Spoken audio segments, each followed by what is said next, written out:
Top priorities for weight loss.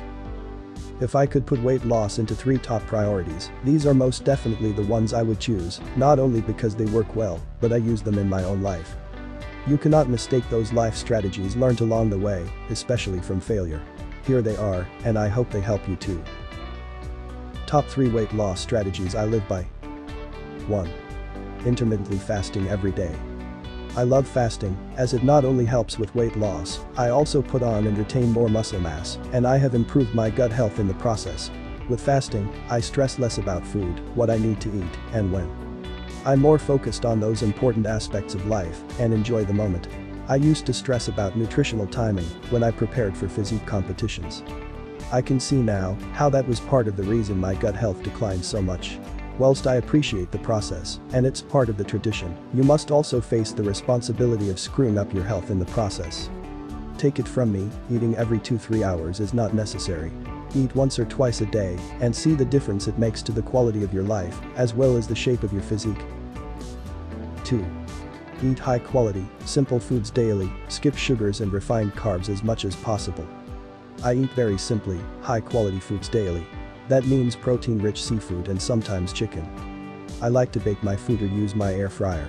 When it comes to carbs, I always eat a large sweet potato and sometimes supplement that with some basmati rice instead. I'm not a big fan of spaghetti, but to have it once in a while when eating out is fine. My biggest love is freshly made sourdough.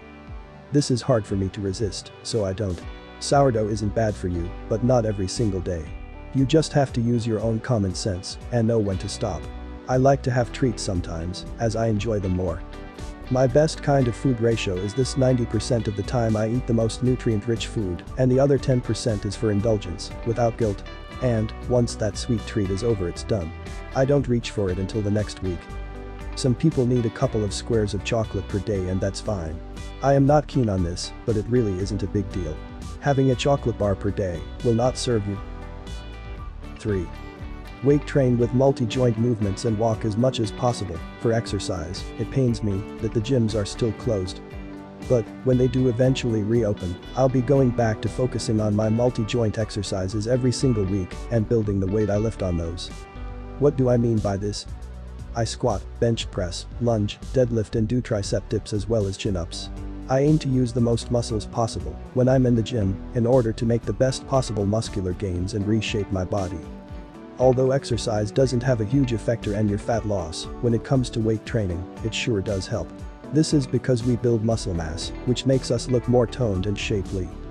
Right now, I'm resorting to bands. They don't have the same effect as weights, but it is better than doing nothing.